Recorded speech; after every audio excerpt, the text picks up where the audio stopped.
সেজদায় পড়িয়া বলে, মালিক, বুঝতে পারি নাই, কল্পনাও করতে পারি নাই, অপরাধ করে ফেলেছি।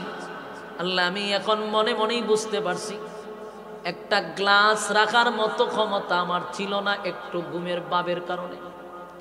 আর আপনি মালিকের হাতে সাত আসমান, সাত জমিন, সূর্য, চন্দ্র, গ্রহ, নক্ষত্র, কুল কায়নাত। আপনি মালিক যদি ঘুমায়া যান, আসমান ব্যঙ্গে টুকরা টুকরা হয়ে যাবে, জমিনটা ব্যঙ্গে টুকরা টুকরা হবে, সব কিছু ধ্বংস হয়ে যাবে। আমি আমার প্রশ্নের উত্তর পেয়ে গেছি।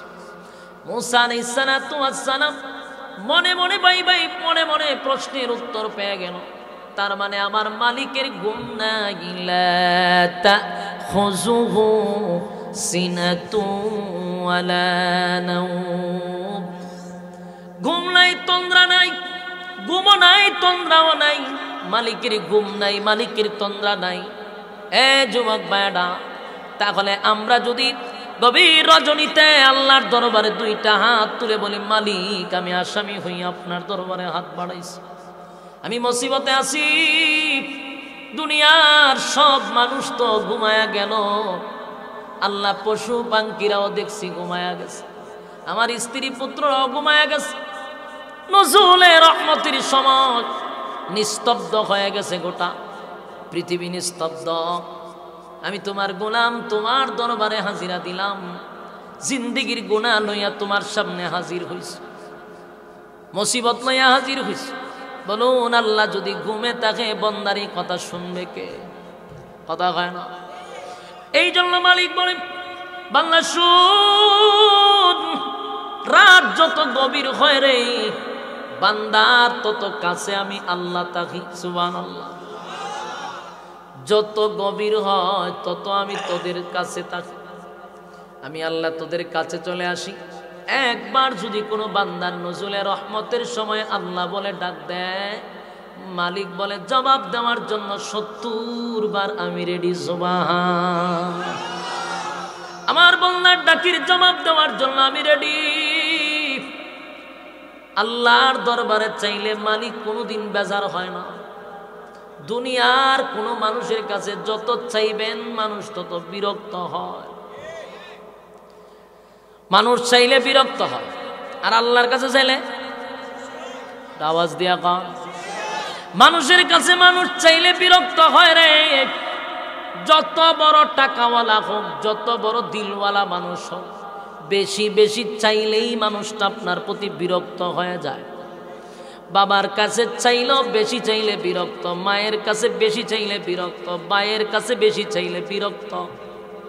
কিন্তু আল্লাহ বলেন, আমার কাছে বান্দা যত চায় আমি আল্লাহ তত খুশি, না চাইলে আমি বিরক্ত। এই জন্য বলুন, চাইবেন কার কাছে? আরো জোরে কয়, আমরা চাইবো একমাত্র আল্লাহর কাছে। আল্লাহ ছাড়া কারো কাছে চাইব না, আল্লাহ ছাড়া কারো কাছে মাথা নত করব না। যুবক ভাইরা আমার, সূরা ইখলাসের মাধ্যমে আল্লাহ শিরিকের ব্যাপারে আমাদেরকে স্পষ্ট ঘোষণা দিলেন। এই সূরার ভিতরে আল্লাহ তার পরিচয়টা তুলে ধরছেন। এই সূরার ভিতরে ভিন্ন কোনো সাবজেক্ট আল্লাহ ঢুকায় নাই, একটা সাবজেক্ট ভিত্তিক আলোচনা, এটা হলো আল্লাহর পরিচয়। সুবহানাল্লাহ। এই যুবক ভাই, সাবধান, ইমান যেন নষ্ট না হয়, ইমান যেন নষ্ট না হয়। চাওয়ার ক্ষেত্রে চাইব আল্লাহর কাছে, আমার যা কিছু আছে সব কিছু কার জন্য? ইন্না সলাতি ওয়া নুসুকি ওয়া মাহইয়ায়া ওয়া মামাতি লিল্লাহি রাব্বিল আলামিন। আমার যা কিছু আছে সব কার জন্য? আমার নামাজ, আমার রোজা, আমার হজ, আমার যাকাত, আমার কুরবানি লিল্লাহি রাব্বিল আলামিনের জন্য। সাবধান, শিরিক নামক কোন গুনাহ যেন আমাদের মাধ্যমে না হয়। কথা হিন্না দি, শিরিকের ব্যাপারে খুব সজাগ থাকতে হবে। যুবক ভাই, সাবধান সাবধান, ইমান নামক দৌলত বড় কঠিন। বর্তমান যে জামানা, আল্লাহর রাসূল সাল্লাল্লাহু আলাইহি ওয়াসাল্লাম সাহাবীদের সামনে ওয়াজ করছিল, এমন একটা জামানা আসবে গো, এমন একটা জামানা আসবে মানুষের ঈমান রাখাটা এত কষ্ট হবে, এত কষ্ট হবে। জ্বলন্ত কয়লা হাতে রাখলে যেই পরিমাণ কষ্টটা হবে, এর থেকেও বেশি কষ্ট হবে ঈমান রাখা। বলুন এই জামানাটা কোন জামানা? এই জামানা, বলুন কোন জামানা? এই জামানা বাইবেন না, এটা পরে আসবে। এখনের জামানাই হলো কয়লা হাতে রাখা যেই পরিমাণ কষ্ট, ঈমান রাখা এখন এই পরিমাণ কষ্ট। হ্যাঁ ঠিক কিনা বলতে? ঈমানের দারওয়ান রাখা দরকার, ঈমান যেন চুরি না হয়, ঈমান যেন চুরি না হয়। আল্লাহ রাব্বুল আলামিন বলেন ঈমানের এত দাম, এত দাম, এত দাম। ইল্লাল্লাযীনা আমানু, বান্দা ঈমান আন আমি আল্লাহর উপরে। ঈমানের বড় দাম। ঈমান যদি থাকে, ঈমান যদি থাকে আপনার দাম অনেক বেশি, অনেক বেশি। ঈমান যদি না থাকে কুকুর বিড়ালের দাম আছে রে, মানুষের 4 পয়সার কোনো দাম নাই। ঈমান এত গুরুত্বপূর্ণ, ঈমানের এত দাম, অথচ সকালে ঈমান লইয়া ঘর থেকে বাহির হই, বিকাল বেলা গড়ে বেঈমান হইয়া ফিরি। কোনো আলোচনাই সূরার ভিতরে নাই। একটা সাবজেক্টের উপর আলোচনা, সূরা ইখলাস, শানে এলাহি, আল্লাহর শান, মান, মর্যাদা সম্পর্কে আলোচনা। এর বাহিরে একটা আলোচনাও নাই। সূরা কাউসার, শানে রাসূল, রাসূলের শান, মান, মর্যাদা, এর বাহিরে একটা আলোচনাও নাই। এই জন্য বললাম যে এটা একটা ব্যতিক্রম সূরা। আল্লাহ রাব্বুল আলামিন এই সূরা নাজিল করছে মক্কা নগরীতে। তার একটা বিশেষ কারণ ছিল, কিছু বিতর্কিত প্রশ্নের উত্তর দেওয়ার জন্য আল্লাহ রাব্বুল আলামিন সূরা ইখলাস নাজিল করেন। বিতর্কিত প্রশ্ন কি? রাসূল সাল্লাল্লাহু আলাইহি সাল্লাম যখন কালেমার দাওয়াত মক্কা নগরীতে দেওয়া শুরু করলো, একত্ববাদী খোদার দাওয়াত যখন দেওয়া শুরু করলো, ওই মক্কাতে 3 শ্রেণীর লোক ছিল। এর মধ্যে একদল ছিল দ্বিত্ববাদী খোদার অনুসরণ করত, আরেক দল হলো তিত্ববাদী, আরেকটা হলো বহুবাদী।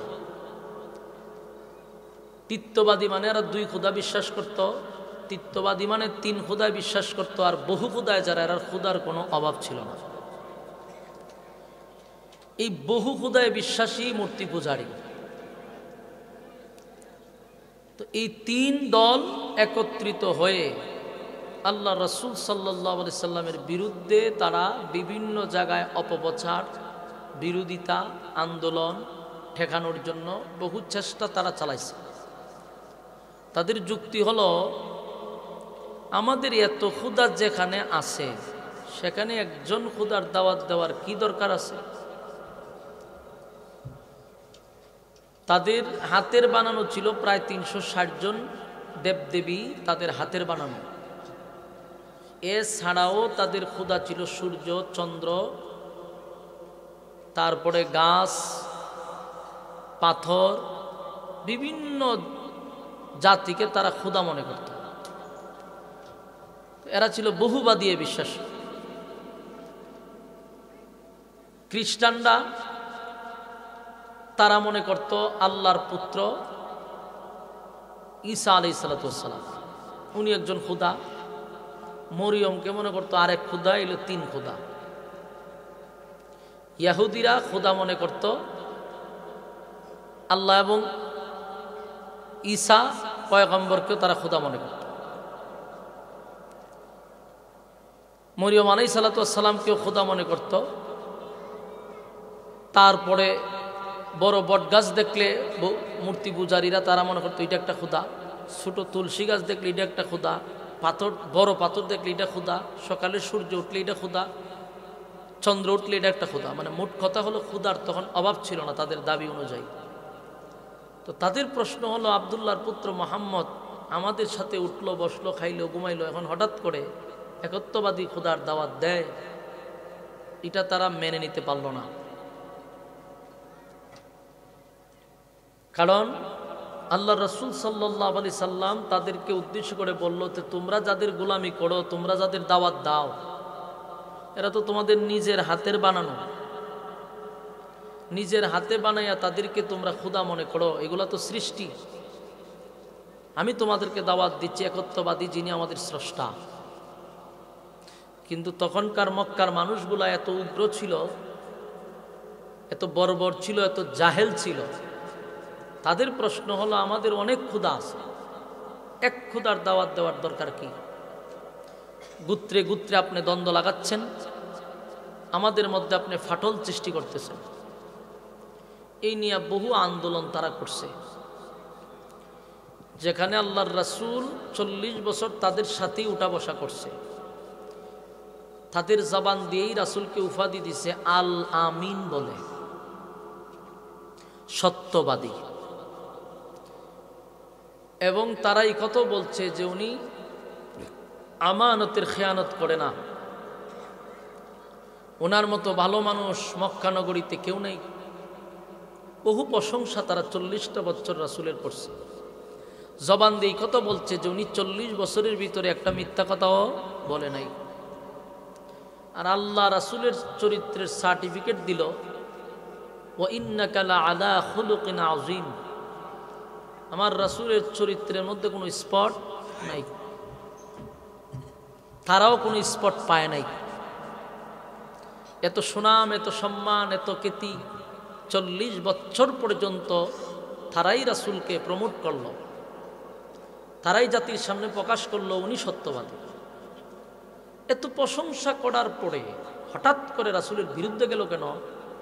এই বিষয়টা আমাদের একটু বোঝা দরকার। বিষয়টা বুঝতে গেলে আপনি আগে বুঝতে হবে রাসূল দুনিয়াতে ছিল 63 বছর।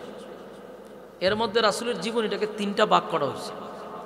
প্রথম ভাগে হলো 40 বছর, দ্বিতীয় ভাগে হলো 13 বছর, তৃতীয় ভাগে হলো 10 বছর, সর্বমোট মিলাইয়া হিসাব হয় 63 বছর। এখন 23 বছরের জিন্দিগি ব্যতিক্রম, আর 40 বছর যেটা নবুয়তের আগ পর্যন্ত, ক্বাবলান নবুয়ত, এই 40 বছর রাসূল চুপ ছিলেন, আদেশও করেন নাই, নিষেধও করেন নাই। যখন একটা মানুষ চুপ থাকবে তখন তার শত্রু থাকবে না। একটা মানুষ যখন ওয়াজ করবে না তখন তার কোনো শত্রু নাই। যখন রাসূল ওয়াজ করা শুরু করছে তখন শত্রুর অভাব নাই। বাস্তব না বাস্তব? চুপ ছিল কত বছর? 40 বছর, একটা শত্রুও নাই। 40 বছর রাসূলের বিরুদ্ধে কেউ বলে নাই। 40 বছর পরে কেন বিরুদ্ধে বলল? এর 1 নাম্বার কারণ হলো উনি ওয়াজ করা শুরু করছে। আর ওয়াজ কিন্তু সবার পক্ষে যায় না, ওয়াজ কিন্তু অনেকের বিপক্ষেও যায়। যদি নামাজের ওয়াজ করেন, এখানে যদি বেনামাজি থাকে তার শরীরে কিটা ভালো লাগবো? এই ওয়াজ তার শরীরে ম্যাচিং হবে না। যদি সুদের ব্যাপারে ওয়াজ করেন আর সুদকুর যদি এখানে বসা থাকে, এই সুদকুরের কি ওয়াজটা ভালো লাগবে? ঘুষের ওয়াজ করলে যারা ঘুষ খায় এদের কাছে এই ওয়াজ ভালো লাগবে না। যারা জেনা বেবিচারে লিপ্ত যদি জেনার ওয়াজ করেন এদের ভালো লাগবে না। মোট কথা হল ওয়াজ সবার কাছে ভালো লাগে না। তো রাসূল যখন এক আল্লাহর দাওয়াত দেওয়া শুরু করলো, মক্কার মানুষ যারা বহু খুদায়ে বিশ্বাসী, তাদের কাছে রাসূলের ওয়াজটার ভালো লাগে নাই। ভালো না লাগার থেকেই কিন্তু বিরোধিতা শুরু হয়। বাস্তব না বাস্তব? আপনারা যদি আমার ভালোই না লাগে, তা আপনার হাডেন কেমনি? হাডাটারও আমি দুষ্ট ভাই, যে লোকটা তো ভালো করে আটতে হয় না। আপনি খান কেমনি? এটাও দুষ্ট হয়। মানে কথা কিভাবে বলেন, আপনার বাচন ভঙ্গি নিয়েও সে কথা বলবে, কারণ আপনার ভালো লাগে না। তার যেহেতু ভালোই লাগে না, এখন আপনার কোনো কিছুই তার কাছে ভালো লাগবে না। তখন ঠিক তো সম্মানিত শুধু রাসূল সাল্লাল্লাহু আলাইহি সাল্লামের এই বক্তব্য তাদের কাছে পছন্দ হইল না। এখন তারা রাসূলের বিরুদ্ধে শুরু করে দিল। আমার মাঝে মধ্যে যখন বিশ্বনবীর জীবনী পড়ি তখন চিন্তা করি মাঝে মধ্যে, যার চরিত্রে একটা স্পট নাই, আল্লাহ যার চরিত্রের সার্টিফিকেট দিছে, এই মানুষটার ভিতরে স্পট পাইল না। যারা বিরোধী দল তারাও স্পট পায় নাই। এরপরেও রাসূলকে কত অপবাদ দিল, কত গালাগালি করলো, কত মারধর করলো, রক্তাক্ত রাসূল হইল। এই পৃথিবীতে আপনি যখনই কথা বলবেন কারো কাছে আপনি সবার কাছে প্রিয় হতে পারবেন না, এটি স্বাভাবিক, এটা আপনার মেনে নিতে হবে।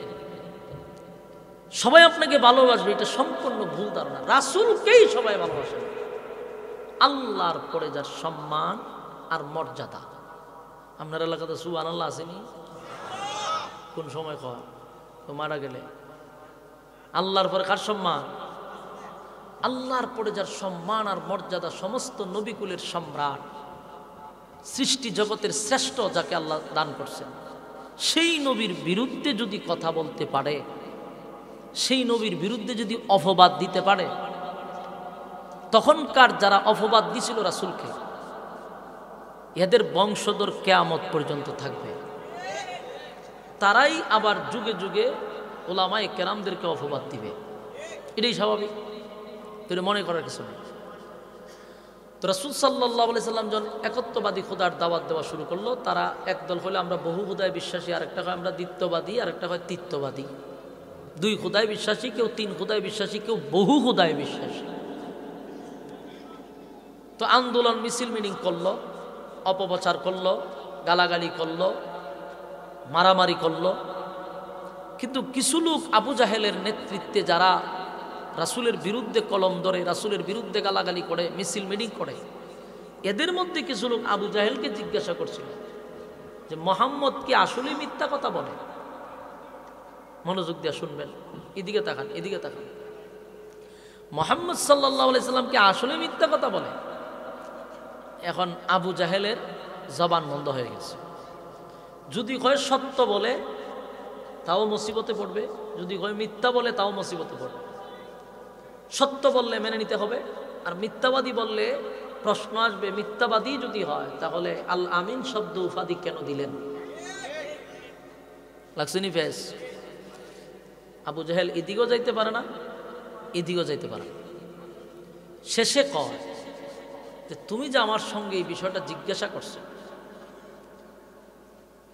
তোমার সাথে কি আর কেউ আছে? না, দরজা লাগাও। দরজা লাগাইছে। চতুর্দিকে তাকায় আবু জাহেল দেখছে আগে কেউ আছে কিনা। যখন দেখছে কেউ নাই, যে আপনারা কি ওয়াজ ও মনোযোগ দিচ্ছেন না? এদিকে দিছে, মেহরবানি করে এদিকে মনোযোগ। কেডা কি করলো চিল্লাইলে তা দেখেন না, আপনি ওয়াজ শুনেন। ভূমিকা না বুঝলে সামনের আলোচনা বুঝতেন না। তো আবু জাহেলকে জিজ্ঞাসা করলে আসলে কি মুহাম্মদ মিথ্যা বলে? এখন এক মিথ্যাবাদীও বলতে পারতেছে না, সত্যবাদীও বলতে পারতেছে না। শেষে কয় দরজা লাগায় আমার কাছে আসো। আশেপাশে তাকায়া দেখছে কেউ নাই, তখন বলল মুহাম্মদ আগেও মিথ্যা বলে নাই, এখনো বলে না। সুবহানাল্লাহ। এই বক্তব্য হইল আবু জাহেলের বক্তব্য। আগেও বলে নাই, এখনো বলে। যে তারে জিজ্ঞাসা বলতেছে যে এটাই যদি সত্য হয়, তাহলে মুহাম্মদ যদি সত্যবাদী হয়, আপনি দরজা খুললে সবার সামনে গিয়ে বলেন না কেন যে মুহাম্মদ যা বলে সত্য বলে? তাহলে তার দ্বন্দ্ব নাই, মারামারি নাই, হানাহানি নাই। আপনি তো এখন সর্দার, আপনার নেতৃত্বেই তো মুহাম্মদের বিরোধিতা হচ্ছে। আপনি কেন বলেন না যে মুহাম্মদ যা বলে সত্য বলে? তাই তো সবাই মেনে নেয়।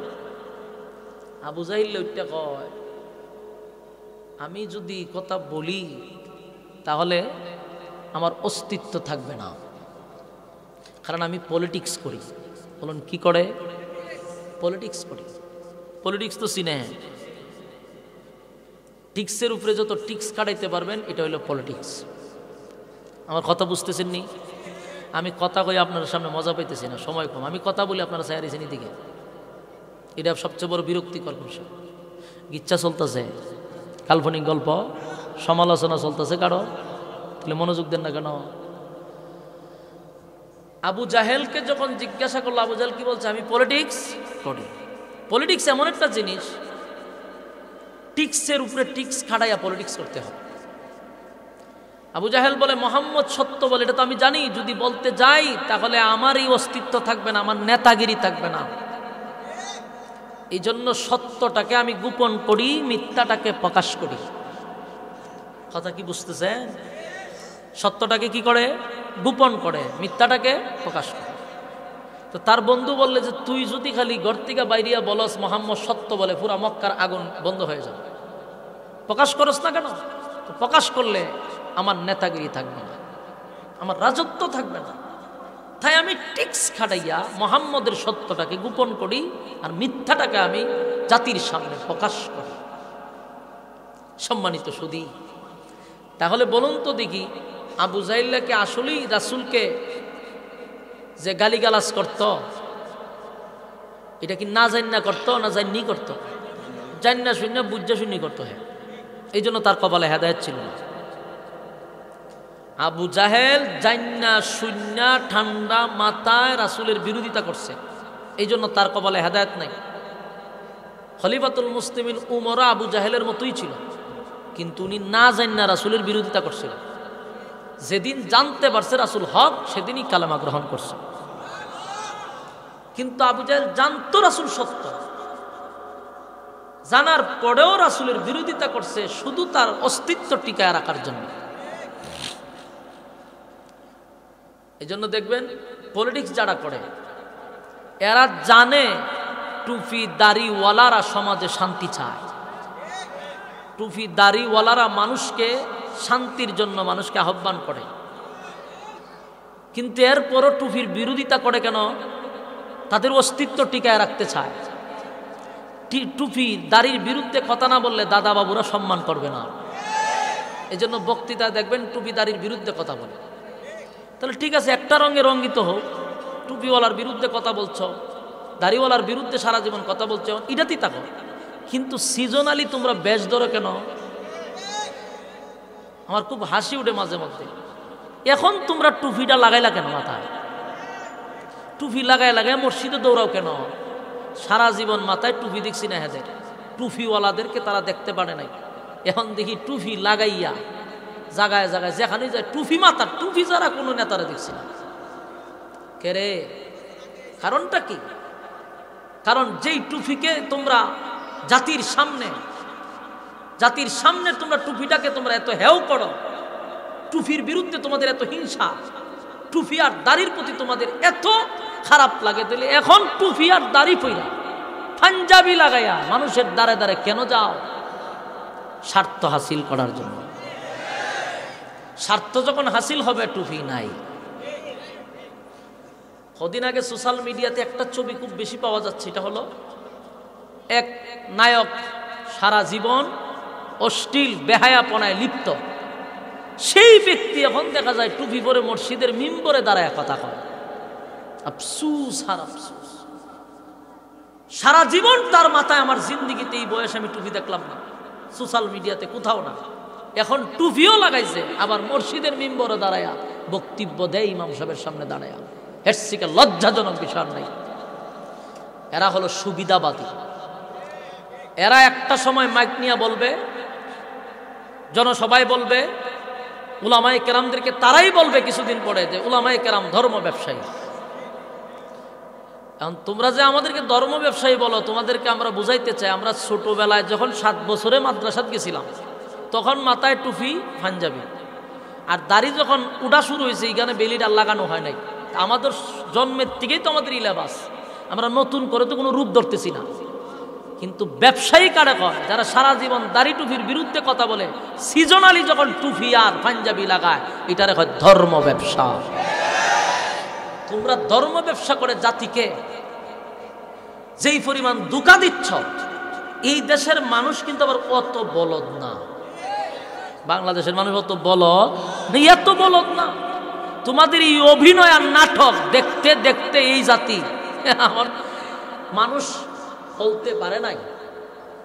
আমাদের জবান দিয়ে আমরা বলতে পারি না, কিন্তু নাটক যেইটা আমরা বুঝি, বলতে গেলে চাকরি থাকে না, ঠিক না? এই জন্য ধর্ম ব্যবসায়ী আলেম ওলামা মানে না, তোমরা ধর্ম ব্যবসায়ী জাতি। তোমাদেরকে সব তোমরা সময় মতো ঠিকই টুপি আর পাঞ্জাবি লাগাও, সময় পোড়ায় গেলে ঠিক আবার টুপি দাড়ির বিরুদ্ধে তোমরাই বক্তব্য দাও।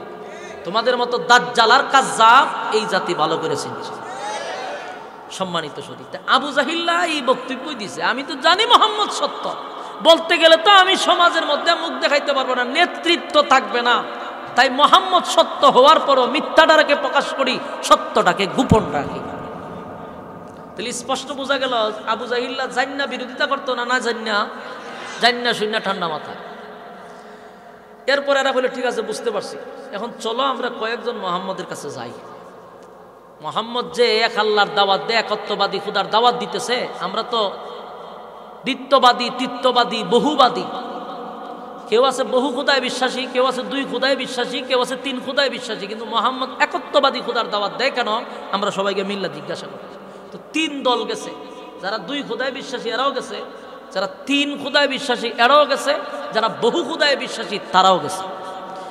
গিয়া রাসূলের সামনে বৈশাখ সুন্দর মিষ্টি ভাষায় কথা কয়, মোহাম্মদ তুমি আমরার ভাতিজা, তুমি আমাদের বংশে, তুমি তো খুব ভালো ছিলা, তুমি তো কোনো সময় সমাজের মধ্যে ফিতনা লাগাও নাই, হঠাৎ করে তুমি একত্ববাদী খুদার দাওয়াত দেওয়ার কি প্রয়োজন? আমাদের এতগুলা খুদা থাকতে একজন খুদার কি দরকারটা আছে? চিন্তা করছেন বিষয়টা? এরা কি বলতে চাচ্ছে? আমাদের এতগুলা খুদার রিজার্ভে আছে, তুমি মাঝখান দিয়ে একজন খুদার দাওয়াত না দিলে কি হয়? সমাজের মধ্যে ফাটল সৃষ্টি হচ্ছে, বাগ হয়ে যাচ্ছে।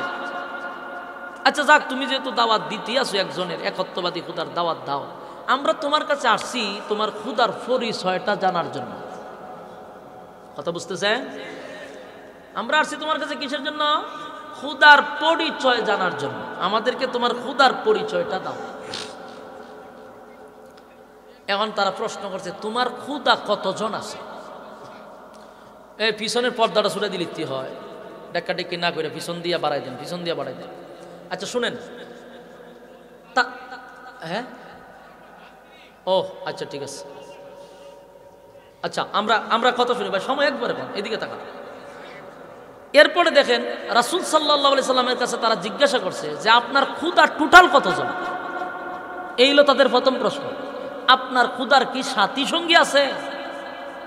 তার সাথে কতজন যুক্ত আছে এবং তার সাথী কতজন? এই হলো তাদের প্রথম প্রশ্ন। মনোযোগ দেন, যেখানে যেভাবে আছে এইভাবেই থাক ভাই, সময় নষ্ট করেন না, মেহেরবানি করে কথাটা একটু মনোযোগ দিয়ে শুনুন। এখন যেমন আছে থাক, এইদিকে দাঁড়াইতেছে, অসুবিধা নেই। 2 নম্বর হলো তোমার খুদা কি করে, ওনার কাজটা কি? 3 নম্বর হইল তোমার খুদার বিয়া শাদী এমনি করছিনি? তোমার খুদার সন্তান আসেনি, ছেলে মেয়ে আসেনি? চিন্তা করেন কি পরিমাণ বিতর্কিত প্রশ্ন। তোমার খুদার ক্ষমতাটা কি আছে? এই সমস্ত বিভ্রান্তিমূলক প্রশ্ন রাসূলের কাছে তারা করতেছে। কয় দল? 3 দলে মিল্লা করতেছে। কেউ 2 খুদায় বিশ্বাসী, কেউ 3 খুদায় বিশ্বাসী, বহু খুদায় বিশ্বাসী। ইয়ারা মিল্লা রাসূলকে ধরছে আপনার খুদা কতজন, মোট কতজন, সংখ্যা কোন? এরপরে কয় আপনার খুদা বিয়া শাদী করছিনি, খুদার বাচ্চা কাচ্চা আসেনি। এই সমস্ত প্রশ্ন যখন করছে, আল্লাহ কয় জবাব আপনি দিয়েন না, আমি দিব। সুবহানাল্লাহ আছে? জবাব আপনি দিয়েন না, আমি দিব। আমার কাছ থেকে আপনি জবাব নেন, আপনি তাদেরকে জবাব দিয়া দেন। এই তাদের বিতর্কিত প্রশ্নের উত্তরে আল্লাহ তখন নাজিল করে সূরা ইখলাস। এই হলো নাজিল হওয়ার কারণ। তাফসীরের ভাষায় আমরা বলি শানে নজুল। নাজিল হওয়ার কারণ যখন সূরা ইখলাস নাজিল হইছে, এটা হলো শানে এলাহি, আল্লাহর শান, মান, মর্যাদা সম্পর্কে আলোচনা। এর বাহিরে একটা কথাই সূরার ভিতরে নাই। নাজিল করে আল্লাহ বলতেছেন, কুল হুয়াল্লাহু আহাদ আল্লাহুস সামাদ লাম ইয়ালিদ ওয়া লাম ইউলাদ ওয়া লাম ইয়াকুল লাহু কুফুয়ান আহাদ। 1 নাম্বার হলো কুল হুয়াল্লাহু আহাদ, নবী আপনি বলুন আমি আল্লাহ একক। কথাগুলো বুঝছেন? যারা যত প্রশ্ন করছে একটা একটা উত্তর দিতেছে। 1 নাম্বার প্রশ্ন তাদের ছিল, আব্দুল্লাহর পুত্র মুহাম্মদ বলো না তোমার খুদা কয়জন, সাথী সঙ্গী কয়জন? আল্লাহ ডাক দিয়া কয় কুল হুয়াল্লাহু আহাদ, নবী আপনি বলুন আমি আল্লাহ একক, অদ্বিতীয়, আমার কোনো শরীক নাই, আমার কোনো ইলাহ নাই। স্পষ্ট তাদের প্রথম প্রশ্নের জবাব দিলাম। আমি আল্লাহ একক, আমি আল্লাহর কোনো সাথী নাই, সঙ্গী নাই, আমার কোনো ইলাহ নাই। 2 নম্বর প্রশ্ন হলো আল্লাহুস সামাদ। আমি অমুকাফিক, আমি কারো উপরে নির্ভর করি না, আমি আল্লাহ কারো উপরে ডিপেন্ড করি না। পৃথিবীর সমগ্র সৃষ্টি জগৎ কার উপরে ডিপেন্ড করে? আল্লাহ বলেন আমি অমুকাফিক, আমি কারো মুকাফিক কেন? তারা প্রশ্ন করছে আপনার আল্লাহ কি করে? আল্লাহ কয় আল্লাহুস সামাদ, আমি অমুকাফিক। 3 নাম্বার তারা প্রশ্ন করছে আপনার মালিক কি বিয়ে শাদী করছে? আপনার মালিকের কি বাচ্চা কাচ্চা আছে? আল্লাহ বলেন লাম ইয়ালিদ ওয়া লাম ইউলাদ, আমি আল্লাহ কারো কাছ থেকে জন্ম নেই নাই, আমি আল্লাহ কাউকে জন্ম দেই নাই। এখান থেকে স্পষ্ট হয়ে গেল মালিক কাউকে জন্ম দেও নাই, জন্ম নেও নাই। কথা হয় না? লাম ইয়ালিদ ওয়া লাম ইউলাদ, আমি আল্লাহ কারো কাছ থেকে জন্ম নেই নাই, আমি আল্লাহ কাউকে জন্ম দেই নাই। একটা একটা করে রব্বে কারীম কিন্তু জবাব দেওয়া শুরু করে দিল। ওয়ালাম ইয়াকুল লাহু কুফুয়ান আহাদ, আমি আল্লাহর সমতুল্য সমকক্ষ কেউ না।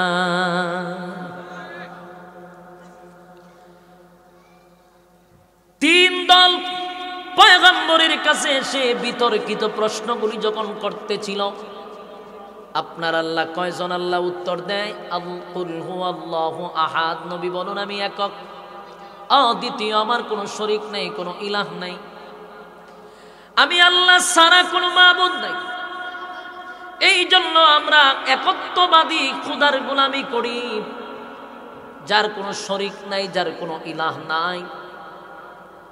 আমরা অনেক সময় শিরিক করি, বিভিন্ন বিষয়ে শিরিক হয়। যেই ক্ষমতা আল্লাহর, যেই ক্ষমতার মালিক একমাত্র আল্লাহ, এই ক্ষমতা যদি কোনো বস্তু বা কোনো মানুষ, কোনো পীর বা কোনো শায়েখের মধ্যে লাগানো হয়, এটাও শিরিক। কথা হয় না? যেমন আমরা মালিকের দরবারে অনেক সময় দোয়া করি, আল্লাহ আপনার দরবার ছাড়া আমাদের কোনো জায়গা নাই, আপনার দরবারে খালি হাতে কেউ ফিরে যায় না। এই কথাটা কার জন্য? কথা হয় না? হ্যাঁ, আপনারা ব্রাহ্মণবাড়িয়ার মানুষ নেই না ভাবনা? আমরা এই দোয়া করবো কার কাছে? যে আপনার সারার কারো কাছে আমরা যাওয়ার জায়গা নাই, আপনি সারা কারো কাছে বলার জায়গা নাই, আপনার দরবার থেকে আমরা খালি হাতে ফিরি না। এই কথাটি কার জন্য? আল্লাহর জন্য। এখন যদি কেউ কয় বাবা তোমার দরবারে কেউ ফিরে না খালি হাতে, এই যে কথাটার দ্বারা ইমান সাথে সাথে 3 তালাক দিয়ে চলে যাবে। কথা হয় না? কথাগুলি কিন্তু মঞ্চেই বলা হয়, কথা হয় না? মঞ্চে বলা হয়নি বাবা তোমার দরবারে কেউ ফিরে না খালি হাতে। এই কথাটা শুধু আল্লাহর জন্য। বাংলাদেশের প্রসিদ্ধ বক্তারা কিন্তু এই কথাগুলি মঞ্চেই বলে থাকে। তাদের ব্যাপারে আমাদের ওয়াজ খুব কম। যারা ইসলামের বিরুদ্ধে মানুষকে শিরিকের পথে নিচ্ছে, মানুষকে শিরিকের দিকে আহ্বান করছে, এদেরকে নিয়ে এখন ওয়াজ হয় না। ওয়াজ হয় শুধু ভাইরাল টপিক নিয়ে। শুধু ফেসবুকে সারাদিন কি হলো এটা নিয়ে ওয়াজ হয় গো, কিন্তু শিরিকের ব্যাপারে ওয়াজ নাই। জালেমের বিরুদ্ধে এখন ওয়াজ করা হয় না। অসংখ্য উলামায়ে কেরাম জেল হাজতের ভিতরে আছে, এই নিয়ে ওয়াজ হয় না। ওয়াজ হয় শুধু ভাইরাল টপিক নিয়ে। দান্দাই হলো শুধু ভাইরাল হতে চাই, ভাইরাল হতে চাই। ভাইরালের রোগে আমাদেরকে আক্রান্ত করছে। আমাদের অসংখ্য উলামায়ে কেরাম, বাংলার বাঘ এখনো জেলখানায় বন্দী, অথচ আমাদের মধ্যে শুধু ফিতনা নিয়ে আলোচনা, শিরিকের বিরুদ্ধে আলোচনা নাই, ঐক্যের ব্যাপারে কোনো আলোচনা নাই। আলোচনা শুধু কেমনে কিভাবে ফাটল সৃষ্টি করা যায় এটা নিয়ে এখন মাঠে নামা হইছে। আল্লাহ আমাদেরকে হেদায়েত দান করুক। ভয় পাইতেছি, সামনের অবস্থা আরো ভয়ঙ্কর হবে। যেই পরিমাণ কামড়া কামড়ি শুরু হয়েছে, আমরা কয়দিন পরে মানুষ আমাদেরকে উল্টা ওয়াজ করবে। যুবক ভাই, আল্লাহ রাব্বুল আলামিন শিরকের সঙ্গে আমাদেরকে জানায়া দিয়েছেন, হাবিবে কিবরিয়া জানায়া দিয়েছেন, আল্লাহ ছাড়া কারো কাছে চাওয়া মানেই হলো তোমার ঈমানকে তুমি তালাক দিয়া দিলা। অথচ এই কথাগুলি মঞ্চে বলা হয়। যুবক ভাই, আল্লাহ ছাড়া কারো কাছে চাওয়া যাবে না, আল্লাহ ছাড়া কারো কাছে মাথা নত করা যাবে না। আল্লাহ রাব্বুল আলামিন বলেন, কুল হুয়াল্লাহু আহাদ।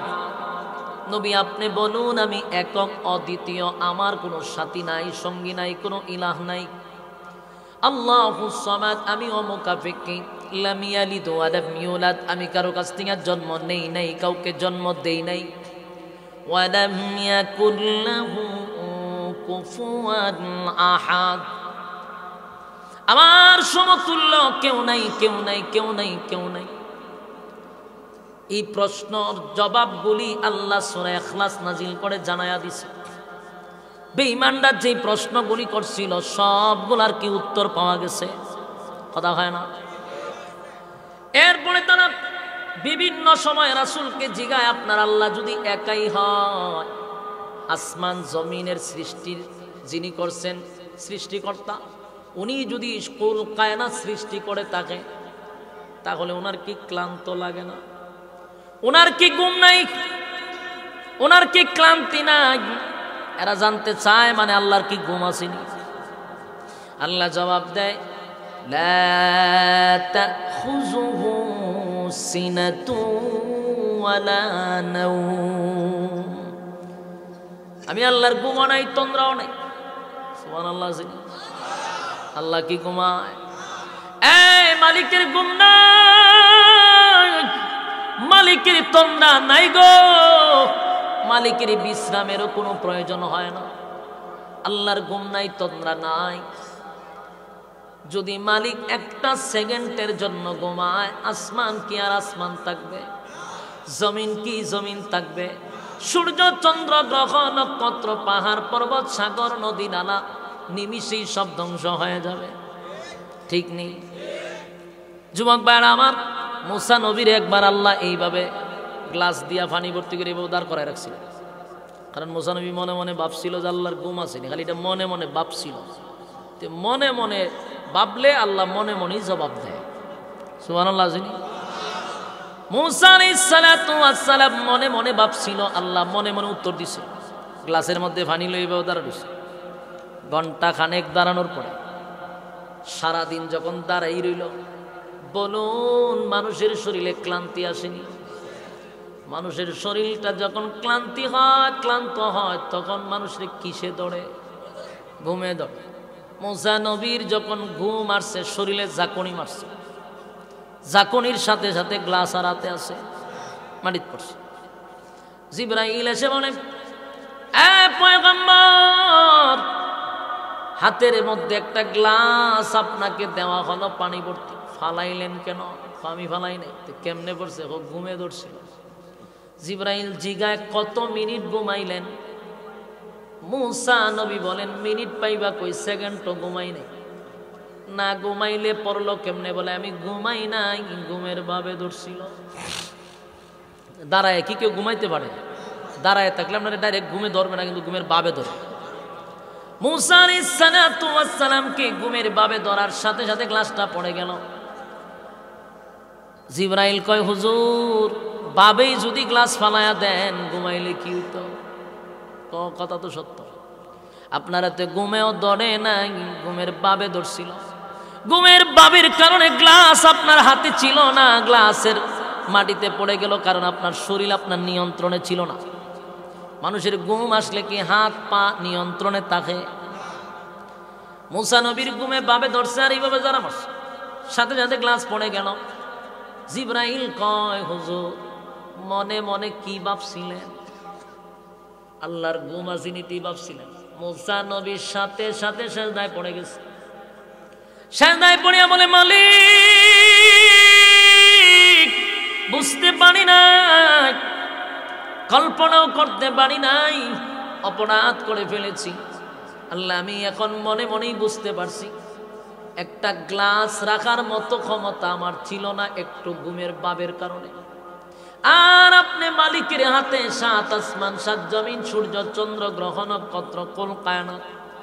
আপনি মালিক যদি ঘুমায়া যান আসমান ব্যঙ্গে টুকরা টুকরা হয়ে যাবে, জমিনটা ব্যঙ্গে টুকরা টুকরা হবে, সব কিছু ধ্বংস হয়ে যাবে।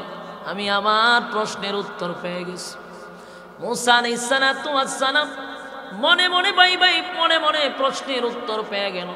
তার মানে আমার মালিকের ঘুম নাই, লা তাখুযুহু সিনাতুন ওয়ালা নাওম। ঘুম নাই, তন্দ্রা নাই, ঘুমও নাই, তন্দ্রাও নাই। মালিকের ঘুম নাই, মালিকের তন্দ্রা নাই। এ যুবক ভাইরা, তাহলে আমরা যদি গভীর রজনীতে আল্লাহর দরবারে দুইটা হাত তুলে বলি, মালিক আমি আসামি হই আপনার দরবারে হাত বাড়াইছি, আমি মুসিবতে আছি, দুনিয়ার সব মানুষ তো ঘুমায়া গেল, আল্লাহ পশু পাখিরাও দেখছি ঘুমায়া গেছে, আমার স্ত্রী পুত্ররাও ঘুমায়া গেছে, নজুলে রহমতের সময় নিস্তব্ধ হয়ে গেছে, গোটা পৃথিবী নিস্তব্ধ। আমি তোমার গোলাম, তোমার দরবারে হাজিরা দিলাম, জিন্দিগির গুনাহ লইয়া তোমার সামনে হাজির হইছি, মুসিবত লইয়া হাজির হইছি। বলুন আল্লাহ যদি ঘুমে থাকে বন্দারি কথা শুনবে কে? কথা হয় না। এই জন্য মালিক বলেন, বান্দা শুন, রাত যত গভীর হয় রে বান্দার তত কাছে আমি আল্লাহ থাকি। সুবহানাল্লাহ। যত গভীর হয় তত আমি তোদের কাছে থাকি, আমি আল্লাহ তোদের কাছে চলে আসি। একবার যদি কোনো বান্দার নজুলে রহমতের সময় আল্লাহ বলে ডাক দেয়, মালিক বলে জবাব দেওয়ার জন্য ৭০ বার আমি রেডি। সুবহান। আমার বান্দার ডাকির জবাব দেওয়ার জন্য আমি রেডি। আল্লাহর দরবারে চাইলে মালিক কোনোদিন বেজার হয় না। দুনিয়ার কোনো মানুষের কাছে যত চাইবেন মানুষ তত বিরক্ত হয়, মানুষ চাইলে বিরক্ত হয়, আর আল্লাহর কাছে চাইলে আওয়াজ দিয়া কন, মানুষের কাছে মানুষ চাইলে বিরক্ত হয় রে। যত বড় টাকাওয়ালা হোক, যত বড় দিলওয়ালা মানুষ হোক, বেশি বেশি চাইলেই মানুষটা আপনার প্রতি বিরক্ত হয়ে যায়। বাবার কাছে চাইলেও বেশি চাইলে বিরক্ত, মায়ের কাছে বেশি চাইলে বিরক্ত, ভাইয়ের কাছে বেশি চাইলে বিরক্ত। কিন্তু আল্লাহ বলেন আমার কাছে বান্দা যত চায় আমি আল্লাহ তত খুশি, না চাইলে আমি বিরক্ত। এই জন্য বলুন চাইবেন কার কাছে? আর জোরে কয়, আমরা চাইবো একমাত্র আল্লাহর কাছে। আল্লাহ ছাড়া কারো কাছে চাইব না, আল্লাহ ছাড়া কারো কাছে মাথা নত করব না। যুবক ভাইরা আমার, সূরা ইখলাসের মাধ্যমে আল্লাহ শিরিকের ব্যাপারে আমাদেরকে স্পষ্ট ঘোষণা দিলেন। এই সূরার ভিতরে আল্লাহ তার পরিচয়টা তুলে ধরছেন। এই সূরার ভিতরে ভিন্ন কোনো সাবজেক্ট আল্লাহ ঢুকায় নাই, একটা সাবজেক্ট ভিত্তিক আলোচনা, এটা হলো আল্লাহর পরিচয়। সুবহানাল্লাহ। এই যুবক ভাই সাবধান, ইমান যেন নষ্ট না হয়, ইমান যেন নষ্ট না হয়। চাওয়ার ক্ষেত্রে চাইব আল্লাহর কাছে, আমার যা কিছু আছে সব কিছু কার জন্য? ইন্না সলাতি ওয়া নুসুকি ওয়া মাহইয়ায়া ওয়া মামাতি লিল্লাহি রাব্বিল আলামিন। আমার যা কিছু আছে সব কার জন্য? আমার নামাজ, আমার রোজা, আমার হজ, আমার যাকাত, আমার কুরবানি লিল্লাহি রাব্বিল আলামিনের জন্য। সাবধান, শিরিক নামক কোনো গুনাহ যেন আমাদের মাধ্যমে না হয়। কথা হিন্না দি, শিরিকের ব্যাপারে খুব সজাগ থাকতে হবে। এ যুবক ভাই সাবধান, সাবধান। ঈমান নামক দৌলত বড় কঠিন। বর্তমান যে জামানা, আল্লাহর রাসূল সাল্লাল্লাহু আলাইহি ওয়াসাল্লাম সাহাবীদের সামনে ওয়াজ করছিল, এমন একটা জামানা আসবে গো, এমন একটা জামানা আসবে মানুষের ঈমান রাখাটা এত কষ্ট হবে, এত কষ্ট হবে। জ্বলন্ত কয়লা হাতে রাখলে যেই পরিমাণ কষ্টটা হবে এর থেকেও বেশি কষ্ট হবে ঈমান রাখা। বলুন এই জামানাটা কোন জামানা? এই জামানা, বলুন কোন জামানা? এই জামানা ভাইবেন না এটা পরে আসবে। এখনের জামানাই হলো কয়লা হাতে রাখা যেই পরিমাণ কষ্ট, ঈমান রাখা এখন এই পরিমাণ কষ্ট। হ্যাঁ ঠিক কিনা বলছেন? ঈমানের দারওয়ান রাখা দরকার। ঈমান যেন চুরি না হয়, ঈমান যেন চুরি না হয়। আল্লাহ রাব্বুল আলামিন বলেন ঈমানের এত দাম, এত দাম, এত দাম। ইল্লাল্লাযীনা আমানু, বান্দা ঈমান আন আমি আল্লাহর উপরে। ঈমানের বড় দাম। ঈমান যদি থাকে, ঈমান যদি থাকে আপনার দাম অনেক বেশি, অনেক বেশি। ঈমান যদি না থাকে কুকুর বিড়ালের দাম আছে রে, মানুষের 4 পয়সার কোনো দাম নাই।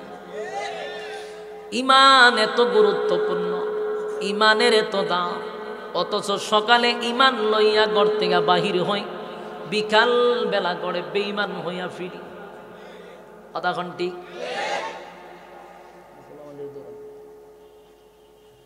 সকালে ঈমান লইয়া ঘর থেকে বাহির হইছে, কিন্তু বিকাল বেলা ঈমান লইয়া ঘরে ফিরতে পারে না। এমন অবস্থা বর্তমানে আছে না নাই?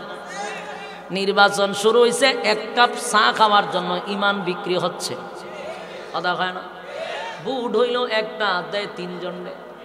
যে চা খাওয়ায় কয় বুট তো আপনারই দিব, আর একজনে খাওয়াইলে বুট তো আপনারই দিব, আর একজনে কয় বুট আপনারই দিব। বুট একটা দিল 3 জনে। সাবধান, ঈমানের বেলায় খুব কঠোর থাকতে হবে, ঈমান ছাড়া যাবে না। ঈমান এত বড় নিয়ামত আমাদের জন্য, কিন্তু আল্লাহ রাব্বুল আলামিন কোরআনের বহু জায়গায় শুধু ঈমানদারকে ঈমানের দাওয়াত দেয়, কোনো বেঈমানদের ঈমানের দাওয়াত আল্লাহ দেয় না। প্রশ্ন হলো ঈমানদারকে কেন আল্লাহ ঈমানের দাওয়াত দেয়? কারণ আল্লাহ জানে আমরা লেবাসে ঈমানদার, ভিতরগত আমাদের ঈমান 0। কথা হয় না? আমরা দেখতে ঈমানদার কিন্তু ভিতরে ঈমান 0। এই জন্য আল্লাহ বলেন ইল্লাল্লাযীনা আমানু, ঈমান আনো আমি আল্লাহর উপরে। ঈমান আনার পরেও কয় ঈমান আনো, তার মানে ঈমানের থার্মোমিটার না থাকার কারণে আমাদের ঈমান আছে না নাই আমরা নিজেও জানি না। কোন কথা বলি, কোন কথায় ঈমান চলে যায় এটা আমরা জানি না অনেক সময়। ঠিক নেই? ফার্মেসিতে গিয়া কয় ভাই কালকে ওষুধ না খাইলে মারাই যাইতাম। বলুন ওষুধে আপনারে বাঁচাইছে? আমার ছেলেটা যদি বিদেশে না থাকতো তাহলে আমি না খাইয়া মরতাম। কথা কইনা দি, আপনার ছেলে আপনারে বাঁচায়। এই যে ছোট খাটো কিছু কথার দ্বারাই কিন্তু ঈমান জালনা দিয়া পালায়। সাবধান, ঈমানের ব্যাপারে সজাগ থাকতে হবে, সজাগ থাকতে হবে। আল্লাহ বলেন আমি আল্লাহ রাব্বুল আলামিন স্পষ্ট ঘোষণা করলাম আমার ঘুমও নাই, তন্দ্রাও নাই। সুতরাং যত গভীর হয় রাত, বান্দা আমার তত কাছে আসবে। সুবহানাল্লাহ। এই যুবক ভাই, তাহলে একবার আসুন, প্রথম নাম্বার হলো কুল হুয়াল্লাহু আহাদ। বেঈমানরা যে প্রশ্ন করছে আল্লাহ জবাব দিছে আমি একক অদ্বিতীয়। আল্লাহুস সামাদ, আমি অমুকাপেক্ষী, লাম ইয়ালিদ ওয়া লাম ইউলাদ, আমি আল্লাহ কাউকে জন্ম দেই নাই, কারোর কাছ থেকে জন্ম নেই নাই। ওয়া লাম ইয়াকুল লাহু কুফুয়ান আহাদ, আমার সমতুল্য কেউ না। এই যুবক ভাই, এটা তো আপনাদের কাছে আমি সরল তরজমা করলাম, নাজিলের কারণটা বললাম। 1 মিনিটে একটু ফজিলত বইলা ফালাই, রাজি নেই? যেহেতু সময় কম, ফজিলতটা বলা দরকার। তাফসীরের সিস্টেম হলো তার শানে নজুল বর্ণনা করা, সরল তরজমা করা, ফজিলত কিছু আলোচনা করা। এখন আসুন, ফজিলত হলো তা'দিলু সূরাতুল ইখলাস সুলুসুল কোরআন। এই সূরা ইখলাস হলো কোরআনের 3 ভাগের 1 ভাগ। সুবহানাল্লাহ আছে? 3 ভাগের 1 ভাগ মানে 1 বার পড়লে 10 পারার সওয়াব, 2 বার পড়লে 20 পারা, 3 বার পড়লে 1 খতম কোরআনের সওয়াব। সুবহানাল্লাহ আছে? কেউ যদি 10 বার পড়ে জান্নাতের ভিতরে একটা বাড়ি। সুবহানাল্লাহর আওয়াজে বোঝা যায় ওদের কোন রকম বিশ্বাস করছে দায় সারানোর জন্য। এটা হলো ঈমানের পরীক্ষা। সাহাবায়ে কেরামদের সামনে রাসূল যখন ওয়াজ করছে, সাহাবায়ে কেরাম লাফ দিয়া দাঁড়ায় গেছে খুশির সুরে, কারণ ইমানি জজবা তাদের বেশি। আর আজকে আমরার কাছে জান্নাতের বাড়ির কথা বলি না, দায় সারার জন্য হয় জি জি জি, মানে এটার মনে বিশ্বাস হইতে রাজি না। কারণ ইমান যতটুক তার বিশ্বাস ততটুক, তার আগ্রহ ততটুক, তার জজবা ততটুক। আজকে যদি প্রধানমন্ত্রী বলতো আমার বাবার নাম যদি কেউ 100 বার নিতে পারো অথবা 1000 বলতে পারো, জয় বাংলা জয় বঙ্গবন্ধু, 100 বার বলতে পারলে, 1000 বলতে পারলে আমি তোমরা 20 রোড একটা বাড়ি বানায় দিব।